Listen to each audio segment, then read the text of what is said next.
quería comprar y quería avanzar algo por aquí. Y me agarraron un poquito. Ellos no han coordinado bien, a ver. Un poquito. Llamado antes para separarlo así. Un poquito despeinado. Pero de todas maneras, bueno, bienvenidos acá a la bodega del Socavón. Esta es una bodega que data desde 1557, con documentos y datos históricos que acreditan la antigüedad de la bodega. Dice la historia que por los tributos que tuvieron durante la conquista los españoles, el valle de Vítor, todo el valle, fue encomendado a Miguel Ángel Cornejo. Miguel Ángel Cornejo, uno de los conquistadores, le otorgan el valle para que los indios que habitaban el valle le puedan pagar los tributos y puedan solventar a sus menores hijos. En esta trifulca de amagristas y pizarristas, la guerra entre Arequipa y el Cusco, pues Miguel Ángel Cornejo muere. La viuda, que fue Leonor Méndez, le pide a la corona española administrar los bienes de Cornejo, y la corona española le otorga ese beneficio a Leonor Méndez. Leonor Méndez se convierte en la primera mujer encomendera en el Perú, en Sudamérica, un logro bastante grande para las mujeres y un paso bastante grande para la época. El mismo año llega el encomendero de Pau Carpata acá al Valle de Vítor en busca de nuevas tierras.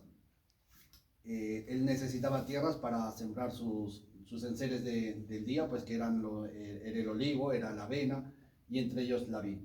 Y compra 2 kilómetros abajo y 2 kilómetros arriba, de banda a banda, desde el otro lado del río hasta la frontera con La Joya. ¿Okay? Comienza a hacer los viñedos, o sea, comienza a sembrar los viñedos y comienza a sembrar los cimientos, comienza a hacer los cimientos de la bodega del Socavón. A lo largo de esta historia, pues se corre la voz de que en el Valle de Vítor la producción de la uva era muy buena. Es por eso que comienzan a llegar varios españoles y comienzan a comprar porciones de tierras para levantar bodegas, pues ellos necesitaban vasijas también donde albergar los vinos. Como los indios alfareros eran pequeños ceramistas, no hacían cosas muy grandes, pues ellos no tenían la técnica para hacer vasijas muy grandes. Y lo máximo que ellos, y se les exigía que las vasijas que ellos tenían, pues que eran las chombas, las hagan mucho más grandes. Como las chombas son pequeñas, bueno, no son muy grandes, pues ellos no tenían la técnica para que pueda soportar la presión interior de unos volúmenes muy grandes. Lo máximo que ellos podían hacer eran vasijas entre 300 y 400 litros. Es por eso que se le pide a la corona española envíe un maestro tinajero. Y el maestro tinajero que llega al Perú fue Pedro Sánchez Salvo. Sánchez Salvo llega al Perú con la misión de enseñar a hacer el arte de hacer las tinajas. ¿Okay? Sánchez Salvo llega en 1560 y una de las primeras tinajas hechas por Pedro Sánchez Salvo es esa de la esquina, que data de 1570. ¿Okay? En la inscripción dice: divino hombre de Jesús del año de 1570. ¿Sí? ¿Es conforme, señor notario? ¿Sí? Antiguamente, pues, porque esta tinaja está dedicada al divino hombre de Jesús. Antiguamente, pues, cuando ellos terminaban de la elaboración de una tinaja, iban y miraban el santoral. ¿Saben lo que es el santoral, verdad? Cuando antiguamente los abuelos o los tatarabuelos, pues nacía un niño, el día que nacía el niño no sabían qué nombre ponerle, iban al almanaque y miraban el día que había nacido, y ese día estaba dedicado a algún santo. Y ese nombre le ponían al niño que había nacido. El 1 de enero se festeja el dulce nombre de Jesús o el divino nombre de Jesús. Yo calculo que esta tinaja fue terminada el 1 de enero de 1570. Es por eso que está dedicada al divino nombre o al dulce nombre de Jesús. ¿Sí? Ok. Disculpe esa simbología. La cruz es de alguna parte de España que viene el maestro tinajero. Pero todas tienen ese símbolo. Todas tienen una cruz. Si te das cuenta, aquella tiene la cruz y acá, esta de acá tiene una aplicación más, que es esta de acá abajo. ¿Sí? Es diferente, ¿eh? Es diferente. Entonces, de alguna parte de España que viene el maestro tinajero, pues es la terminación es de la cruz. Vas a ver, por ahí hay alguna tinaja que tiene unos círculos, así como los de Audi, Sí. igualitos. Me parece que Audi se copió de ahí. Es como ¿Okay? Creo que la provincia, las regiones En el ir y venir de los españoles, pues los españoles también necesitaban sus vinos porque era parte de su dieta diaria. Una de las vasijas traídas por los españoles es esta. ¿Por qué decimos que es una tinaja traída por los españoles? El volumen de la tinaja, que era fácil de transportar, la ponían encima de una anda, la subían y la bajaban del barco. El acabado de la tinaja, que es mucho más perfecto. ¿Sí? Y el sello de la familia a quien le pertenecía.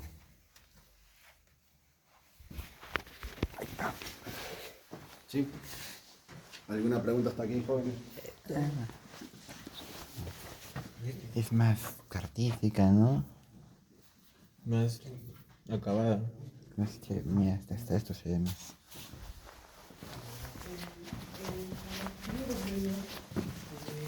Según el informe de la profesora Andrea Campos, dijeron que como pasar o por el apellido no era algo que uno puede comprarse el apellido, ¿no? Y que solo para los beneficios. Y la pregunta sería si es que desde los primeros dueños hasta ahora si son herederos o... No, la verdad que no. El primer dueño fue Juan Ramírez Segarra. Y se supone que le tenía que dejar la heredad a su primogénito, pero su primogénito muere prematuramente y ese beneficio se lo otorga a su primer nieto. ¿Sí? Ok, ahorita les explico eso más. Ella les enseña. Andrea Ocampo les enseña.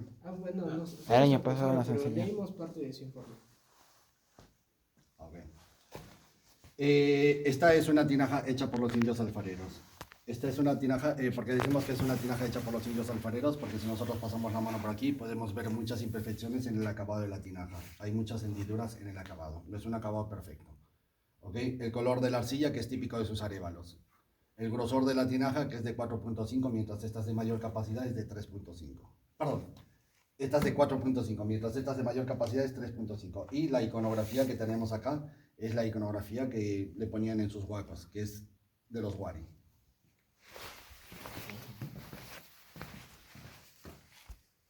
Sí. No dice pues que el Guamán, que el profesor Guamán, que todo lo de Arequipa era Guari.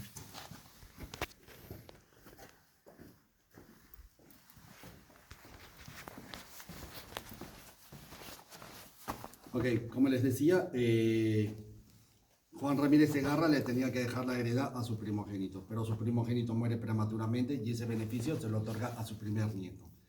Su primer nieto fue Juan Segarra Casaus y Peralta Cabeza de Vaca. Si se dan cuenta, el orden de los apellidos pues no coordinan, ¿ok? Uno es Juan Segarra Casaus, Juan Ramírez Segarra, el otro es Juan Segarra Casaus. ¿Y por qué alternan los apellidos? Porque cuando él se va a estudiar a España, pues el peso de Segarra pues tenía mayor peso allá. Entonces es por eso que él alterna los apellidos. Entonces, por el peso del apellido, pues es que él cambia los apellidos. ¿Me entienden? Ok. Juan Ramírez Segarra le tenía que dejar, como les digo, la heredad a su primogénito y ese beneficio se lo otorga a su primer nieto. Esta fue una de las tinajas que trabajó en ese entonces con él. Es una tinaja dedicada a San Francisco Javier del año de 1681. ¿Ok? En la descripción dice San Francisco Javier del año de 1681. ¿Ok? ¿Por qué Javier con X y con B grande? Porque la mayoría de los tinajeros que venían por aquí eran vascos. Y la escritura de los vascos pues es un poco especial. ¿Sí?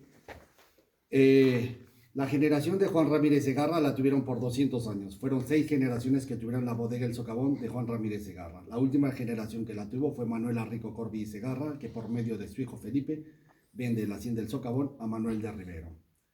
Manuel de Rivero era una persona muy acaudalada que compra la hacienda El Chañán, que está al otro lado del río, la hacienda La Quebrada, que es la de Postigo, que también está al otro lado del río, y se posiciona estratégicamente en la bodega El Socavón.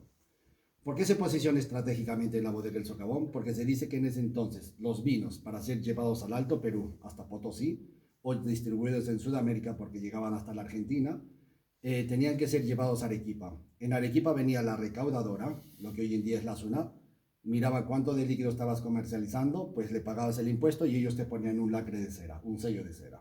¿Ok? Al ponerte el sello de cera, pues ellos ya era el timbre que ya habías pagado el impuesto y lo podías comercializar. Manuel de Rivero, aprovechando que acá a la cabecera de la hacienda hay un puente, había un puente que cruza el río hacia el otro lado. Ese puente se conecta con un camino y ese camino a su vez con un Capañán. ¿Sabes lo que es el Capañán, verdad? Sí. Sí, el camino Inca. Es la Panamericana de ese entonces. ¿Ok? Manuel de Rivero estuvo involucrado en los movimientos sociales de 1813. ¿Saben cuáles son los movimientos sociales de 1813? Cuando San Martín viene en 1821 y dice, el Perú es libre e independiente por la voluntad general de sus pueblos, no es porque dice, pues yo soy San Martín y el Perú es libre e independiente porque a mí se me ocurre, ¿no? Sino que hubo una lucha años antes, que empiece con la rebelión de Manuel de Rivero. ¿Qué es lo que pasó en ese entonces? Manuel de Rivero, viendo ya el abuso que cometían los españoles, pues él forma o crea un ejército de revolución. Y ese ejército de revolución lo lanza al centro del Perú. Entonces, ellos están haciendo los ataques en el centro del Perú y Manuel de Rivero, pues salía, la solvencia económica salía de aquí para apoyar a esas tropas de rebelión.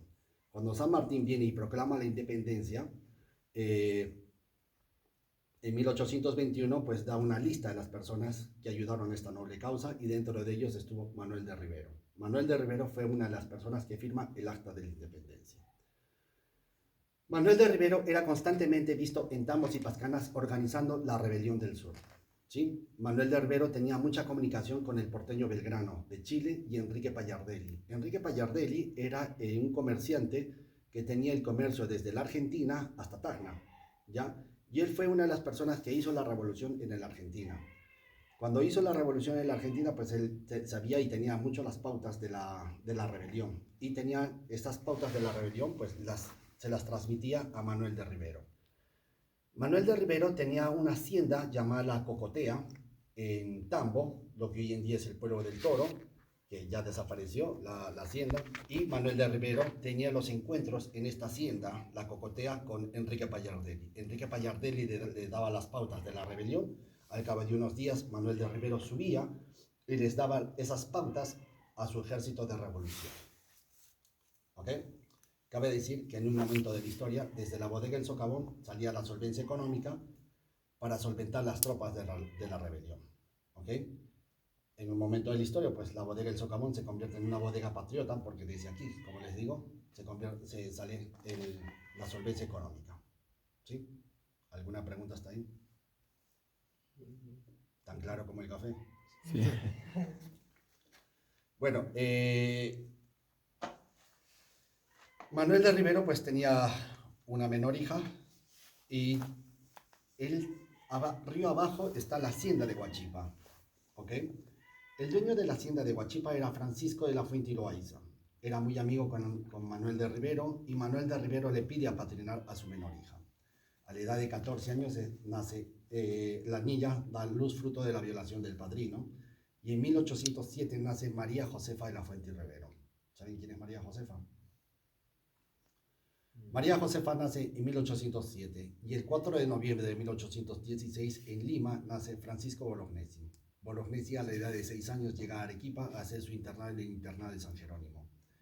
El 19 de julio de 1839 se llega a casar con María Josefa de la Fuente y Rivero.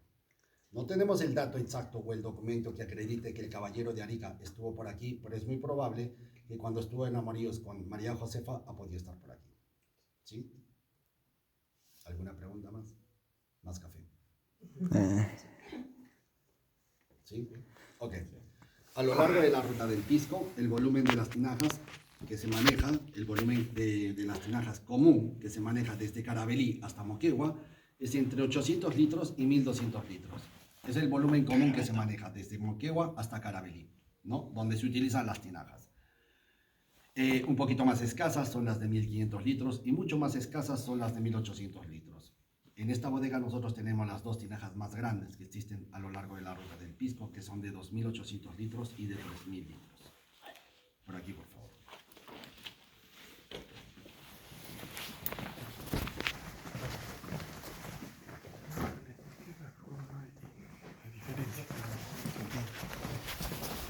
Hay que preguntarle por qué la forma de diferencia. Una pregunta, ¿hay algún motivo específico por qué las tinajas tienen esta forma ovalada? Ok, te las explico ahorita. Sí. ¿Sí? Y muy buena pregunta, ¿eh? Ok. 2.800 litros, 3.000 litros, hechas por el mismo alfarero en 1739, como dice acá.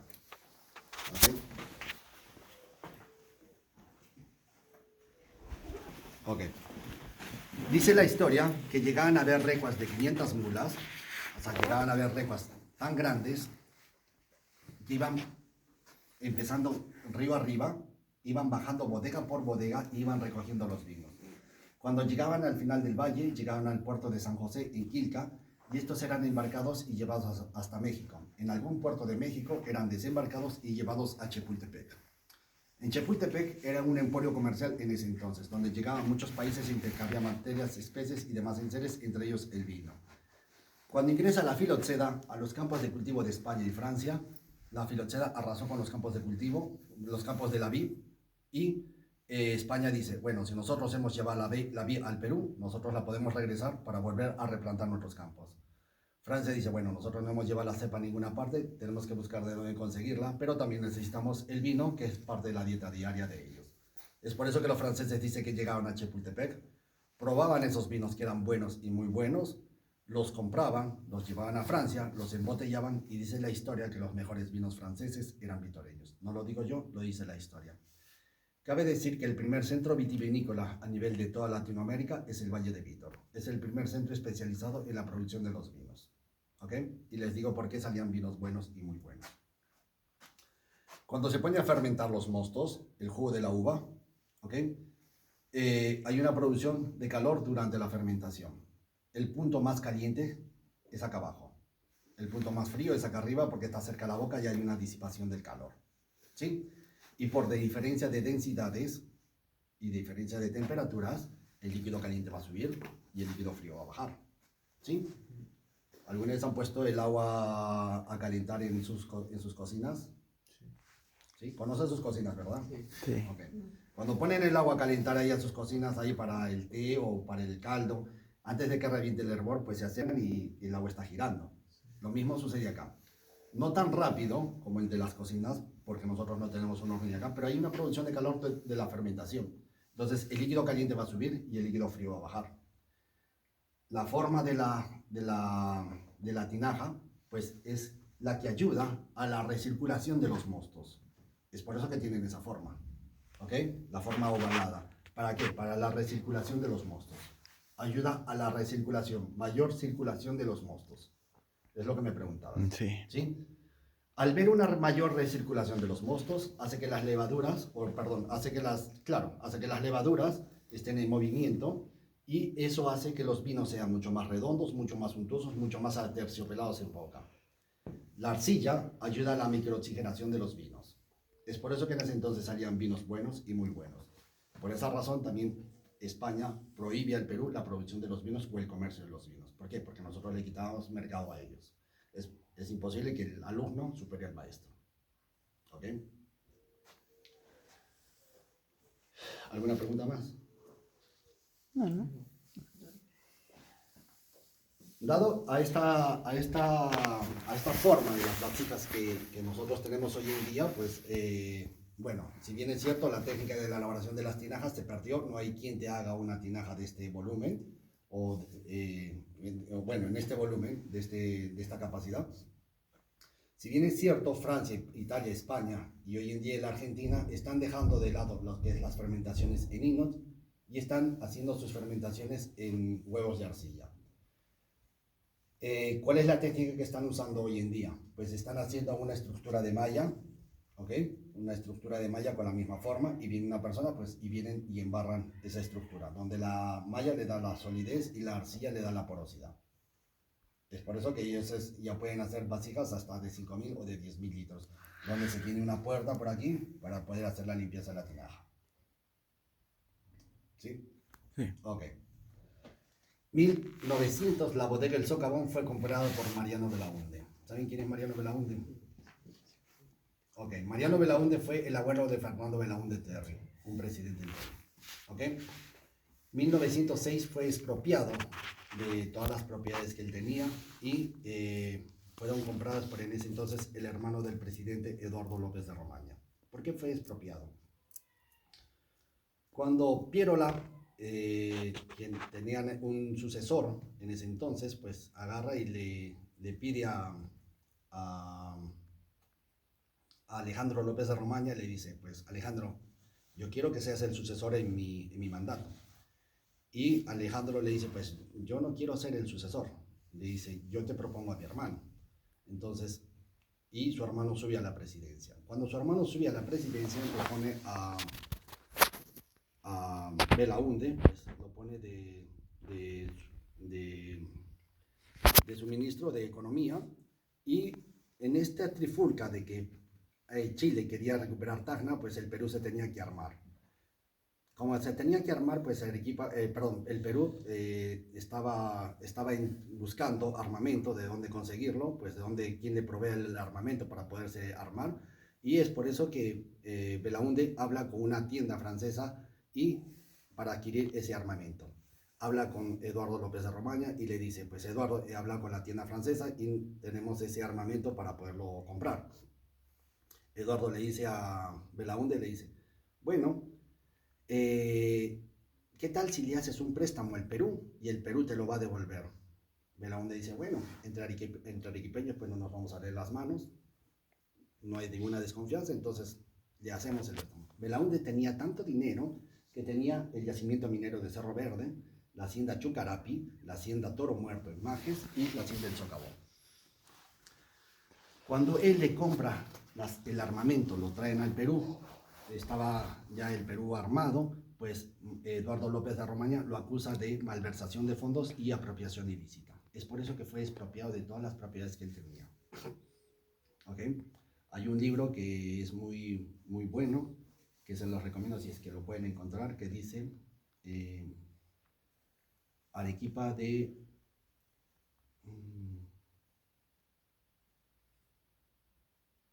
se me fue el nombre. Pero habla justo de lo que es los Belaúnde, o sea, todas las propiedades que tenía, pues, y donde Belaúnde habla, o sea, es uno de los bisnietos ya de Belaúnde, donde habla sobre todo lo que es los López de Romaña, y habla pestes pues de los López de Romaña, ¿no? Porque todo lo que le quitaron, ¿ok? Es Arequipa de mi ensueño, Arequipa de mi infancia. Arequipa de mi infancia, ese libro. ¿Sí? Acuérdense. Si es que lo pueden conseguir, es muy bueno ese libro. Y cuando Alejandro López de Romaña compra la hacienda del Socavón, pues solo la compra por el 10% del valor real de lo que costaba la hacienda. Cuando él la compra, pues la convierte en una bodega piloto y él importaba maquinaria del extranjero, la ponía a funcionar por aquí y la gente que se dedicaba a la vinificación podía venir a ver cómo funcionaba la maquinaria y se la podía llevar. Si necesitas vasijas, botellas, corchos y demás enseres, pues podían venir por aquí y podérselas llevar para embotellar sus vinos. ¿Okay? La bodega El Socavón era una de las bodegas más imponentes a lo largo del Valle de Vítor. En el Valle de Vítor eran prácticamente 3 las bodegas más imponentes o de mayor producción. Era bodega Lagamio, que está río abajo, la bodega El Chañal, que está al otro lado del río, y la bodega El Socavón. La bodega El Socavón tenía solo 1200 metros de construcción, solo de bodega. ¿Okay? Nosotros nos podíamos parar acá y podíamos ver hasta el otro lado de la bodega. Teníamos 3 lagares donde se hacía la pisa de la uva, cada uno de 20.000 kilos y se podía hacer 60.000 kilos en simultáneo. ¿Sí? Ok. Pasamos para allá para que lo veamos.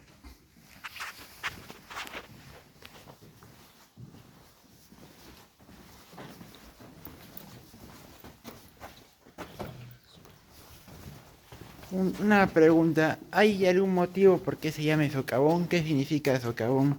Ok, te lo digo.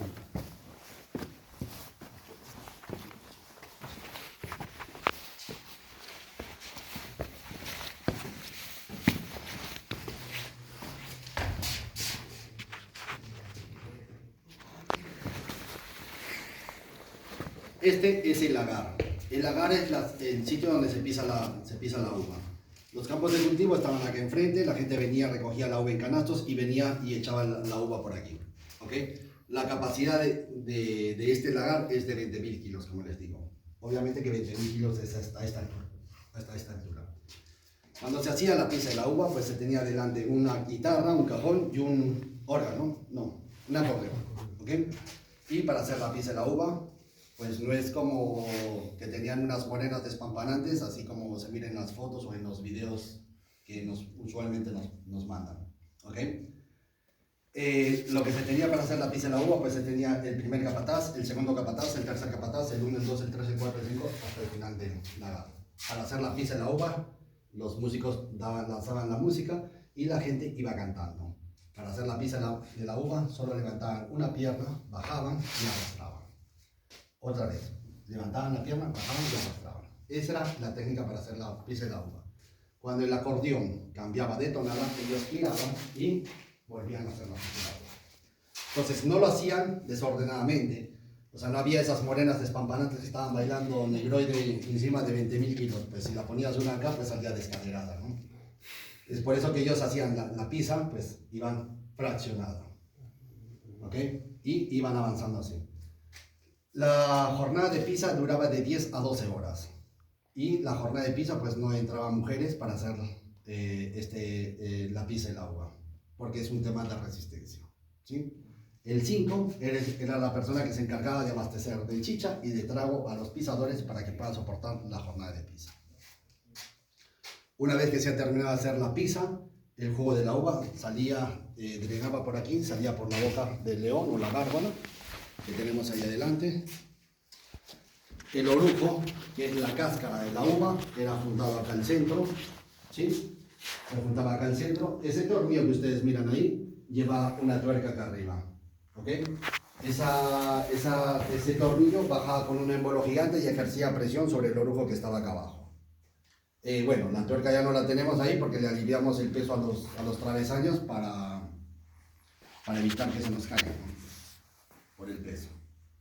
¿Ok? Entonces, ellos bajaban el tornillo con un émbolo gigante y ejercía presión sobre el orujo que estaba acá abajo. De esa manera prensaban y recuperaban líquido que todavía permanecía en el orujo. ¿Sí?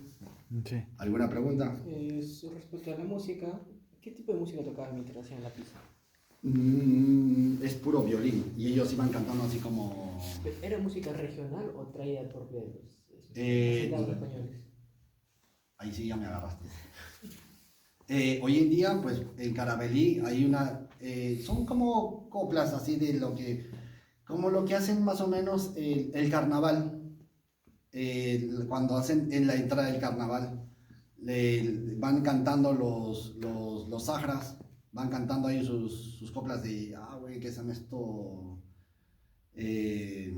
Hay unas canciones medias atrevidas ahí hacia las mujeres. O sea, algo así como ese tipo de música ahí van cantando, o sea, como coplas, ¿no? Una cosa así. Pero eran música o sea, no era pues una canción, no, iban cantando cosas de ellos. Eran con un ritmo pausado porque tenían que hacer de acuerdo al movimiento que hacían. Claro, por supuesto. No era claro, una música loca. Cuando hacen las entradas del Ño Carnavalón para ¿qué se llama esto? La entrada, y van cantando, bajan desde Carmen Alto, desde Caima, y van cantando chancame, chancame, una cosa así, algo así, ¿no? O sea, no era pues, el chancame, chancame, ¿no? Pero era otro tipo de canciones, que sí las he escuchado, pero la verdad que no las recuerdo. Pero sí, ese tipo de canciones. ¿Sí? ¿Y este trabajo que hacía el pisado era remunerado? Eran esclavos. Eran los esclavos. Tanto era así que eran esclavos que venían a agarrar, por ejemplo, venía el dueño de la bodega, el dueño de la hacienda, y decía, ok, miraba cómo estaba el trabajo. Ok. Traía el capataz, lo extendía acá, así, lo ponía acá a lo largo de la batiente esta, sacaba una varita de la vid, de la uva. Esa varita de la uva, pues tú la doblas y no se quiebra, y lo azotabas con eso. Entonces el capataz agarraba, se levantaba con el dolor de su corazón y miraba pues quién estaba haciendo mal su trabajo, lo traía ahí y se desmadraba con él, ¿no? Porque por la culpa de él le cayó al capataz. ¿Y por qué hacían ese trabajo o por qué hacían eso? Porque venía el dueño y decía, yo tengo problemas afuera, o sea, problemas de la chacra, problemas con la gente de afuera, yo qué sé. Y si vengo acá, ¿voy a tener 10 o 15 problemas más? No, tengo un problema más, solo un problema más. No voy a tener 15 problemas más. Entonces, por eso que lo traía el capataz, y el capataz pues era el que se tenía que encargar de arreglar a su gente. Supongo que después el capataz ya se desquitaba con... Claro, por eso te digo que el capataz venía y se desmadraba ya con el que hacía mal su trabajo, ¿no? Porque por la culpa de él le cayó el capataz. Sí, o sea, es tal así, ¿no? O sea, ¿dónde tengo? Por acá creo que es. A ver, ahorita no sé si es que lo logro encontrar, pues tengo un video ahí de una pizza. Que bueno, es algo... ¿Perdón? Contemporáneo, no se actual. Es llave, pero o sea, con la misma tradición de hace... Y lo del nombre, El socavón. ¿Por qué se llama el socavón? Porque en ese entonces, acá a la cabecera de la hacienda, pues hay un recodo, hay una parte que es así un poco salida de la carretera, pues está la pista y abajo está el acantilado que está el río.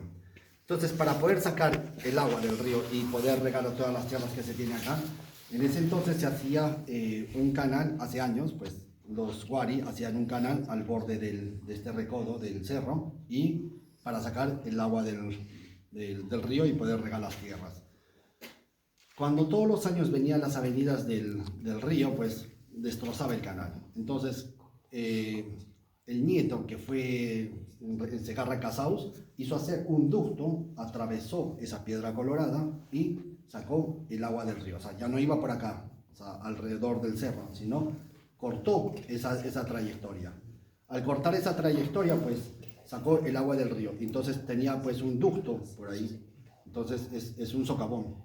O sea, es un ducto, es un túnel, que lo llamaban el socavón. ¿Sí? Por eso que nace el nombre del socavón.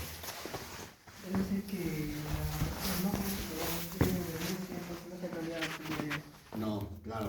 El nombre del socavón es más acá, por acá, a ver dónde está. te lo mandé.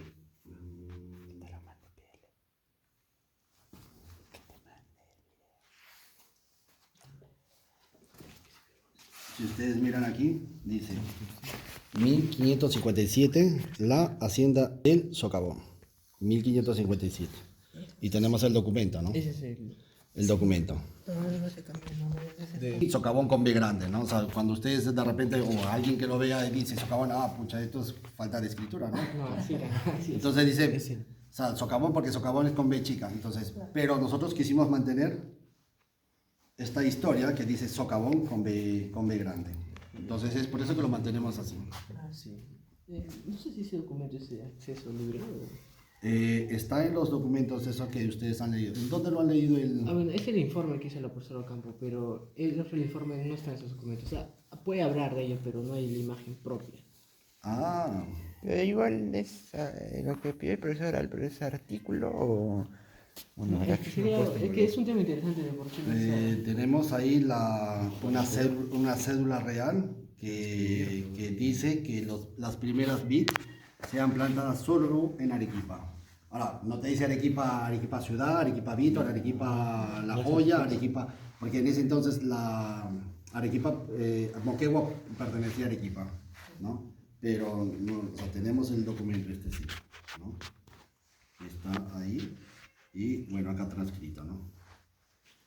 No sé si esos documentos no sé si los podrían compartir o... No te preocupes, sí te lo puedo pasar por ahí.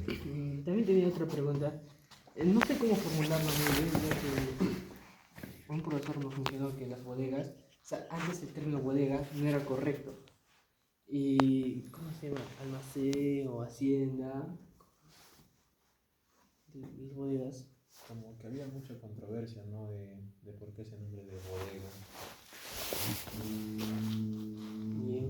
Y lo que la pregunta que nos hizo es: ¿en qué momento de la historia se comenzó a utilizar la palabra término de bodega? ¿Desde un inicio ya tenía ese nombre? La verdad que los documentos que se tienen, pues se tiene, no recuerdo exactamente si es que, pero se habla de tinajones o de lo que tenemos acá.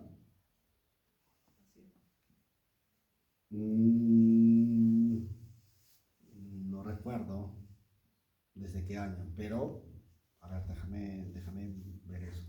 Pero yo creo que sí, desde el siglo XVII, yo creo que se debe estar usando el término bodegas. Que en ese entonces, bueno, no le hacían, o sea, no llamaban bodegas solo al lugar, ¿no? Porque tú decías, ok, me voy a la hacienda. O sea, me voy a la hacienda, ¿qué se llama esto? De la hacienda de Postigo, la hacienda del Chañal, la hacienda de tal esto, ¿no? O sea, y dentro de la hacienda era es donde estaba la bodega. O sea, no era exactamente, me voy a la bodega, ¿no? Me voy a la bodega porque hoy en día pues ya no hay haciendas y necesariamente pues dices, no, voy a ir a tal bodega. Pero en ese entonces pues lo que se utilizaba era pues las haciendas, ¿no? Entonces, donde iban, voy a tal hacienda y dentro de la hacienda pues ya llegabas a la bodega, ¿no? Yo creo que esto yo creo que comienza a cambiar desde la reforma agraria, ¿no? Porque desde la reforma agraria comienza a desmembrar las haciendas, entonces ya no dices voy a la hacienda, voy a ir a la bodega. Yo he escuchado en un sitio que las bodegas se llamaban por el sitio de almacenaje. O sea, en vez de decir, por ejemplo, en esta parte tengo mi bodega donde almaceno. Claro. Eso se llamaban bodegas dentro de las haciendas. Claro, eso sí, pero ellos dicen, ¿desde qué año se comienza a utilizar solo el nombre de bodegas específicamente al sitio donde se producen los vinos? Entonces yo calculo que eso fue a partir de la reforma agraria, ¿no? Porque antiguamente pues dicen, yo no voy a ir a la bodega ¿qué se llama esto? La Canduelos, ¿no? Que era la bodega acá, sino dice, voy a ir a la hacienda La Canduelos. Entonces, ya una vez que estaba en la hacienda, pues, oye, quiero entrar a comprar vino, ¿no? Entonces, ya, pues ahí. Pero yo creo que no era específico el nombre del lugar donde se producían los vinos, que era llamado bodega, ¿no? Entonces... La reforma agraria como desarticuló, claro, los grandes puntos, sí.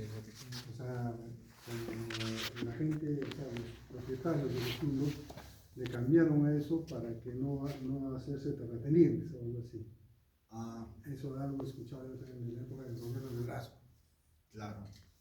Entonces ahí comienzan, yo creo que a desmembrar, para no decir el fondo, porque es un latifundista, le ponían lo que era una bodega, que era algo pequeño.